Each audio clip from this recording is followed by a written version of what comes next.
आज का दिन बाजार के लिए काफी हलचल भरा रहा। अगर पोर्टफोलियो में लाल निशान दिख रहा है तो ये परेशानी सिर्फ आपकी नहीं है। चलिए, आज इसी गिरावट की तह तक चलते हैं और जानते हैं कि आखिर बाजार में इतनी तेजी से गिरावट आई क्यों। तो आज हम निफ्टी की इस बड़ी गिरावट के पीछे की पूरी कहानी को समझेंगे। आखिर हुआ क्या, क्यों हुआ और सबसे जरूरी, अब आगे क्या हो सकता है। सबसे पहले चलिए सीधे उन आंकड़ों पर नजर डालते हैं जिन्होंने आज निवेशकों को सबसे ज्यादा परेशान किया है। हेडलाइन तो यही है कि बाजार 250 पॉइंट से ज्यादा टूट गया। लेकिन देखिए, असली कहानी इस नंबर से कहीं ज्यादा गहरी और थोड़ी टेक्निकल है। असल में जिस बात ने मार्केट एक्सपर्ट्स को सबसे ज्यादा चिंता में डाला है, वो है एक बहुत ही अहम टेक्निकल लेवल का टूटना। इसे कहते हैं 50-डे मूविंग एवरेज। अब ये है क्या? आसान भाषा में समझें तो ये पिछले 50 दिनों की मार्केट की औसत चाल है, जो ये बताती है कि ट्रेंड ऊपर का है या नीचे का। और देखिए, ये स्लाइड बहुत कुछ कहती है। पिछले 3 महीनों में ये पहली बार हुआ है कि निफ्टी इस मजबूत सपोर्ट लाइन के नीचे आकर बंद हुआ है। ये एक बड़ा संकेत हो सकता है कि बाजार का मूड, उसकी चाल बदल रही है। तो यहाँ से पहला बड़ा टेकअवे यही है कि बाजार सिर्फ गिरा नहीं है, बल्कि उसने एक बहुत जरूरी मनोवैज्ञानिक सपोर्ट लेवल भी तोड़ा है। तो सवाल उठता है कि ये गिरावट अचानक कैसे आ गई। देखिए, ये कोई रैंडम गिरावट नहीं थी। इसके पीछे एक बड़ी अंतर्राष्ट्रीय खबर है।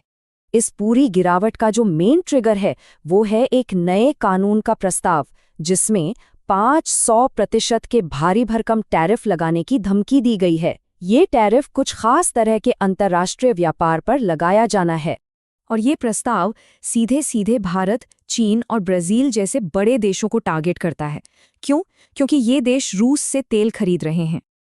अब देखिए, कुछ एक्सपर्ट्स का मानना है कि 50% का टैरिफ भी किसी भी व्यापार को ठप करने के लिए काफी है। तो सोचिए, 500% की धमकी का क्या असर हुआ होगा। इसने सीधे सीधे निवेशकों के सेंटिमेंट पर, उनकी भावनाओं पर हमला किया। तो दूसरा टेकअवे साफ है। इस गिरावट का कारण कोई घरेलू नहीं, बल्कि एक बड़ी जियोपॉलिटिकल खबर है। चलिए अब आगे बढ़ते हैं और देखते हैं कि सिर्फ इस एक खबर ने बाजार के अलग-अलग सेक्टर्स पर कैसे असर डाला है, मतलब इसका रिपल इफेक्ट कैसा रहा।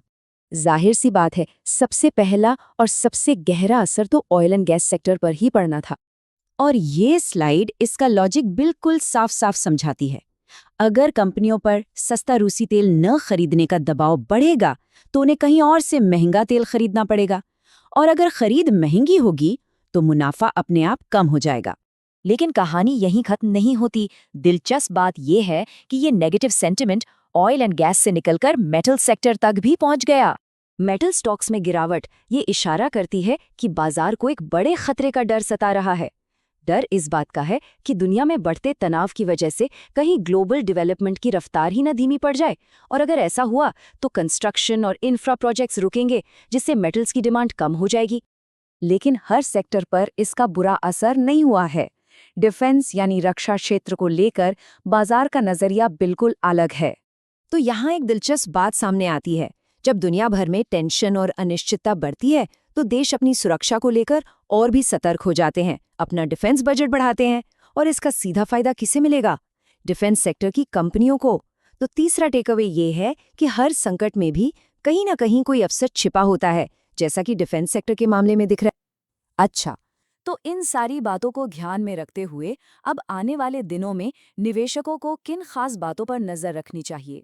एनालिस्ट्स दो लेवल्स पर बहुत करीब से नजर रखे हुए हैं। पहला है 25,700 का लेवल, जो बाजार के लिए फिलहाल एक बचाव की दीवार की तरह है। अगर ये लेवल टूटता है तो फिर बाजार 25,300 तक भी फिसल सकता है। और सिर्फ लेवल्स ही नहीं, कुछ इवेंट्स पर भी नजर रखनी होगी। सबसे पहले तो कल आने वाला सुप्रीम कोर्ट का फैसला है, जो बाजार में और भी उतार चढ़ाव ला सकता है।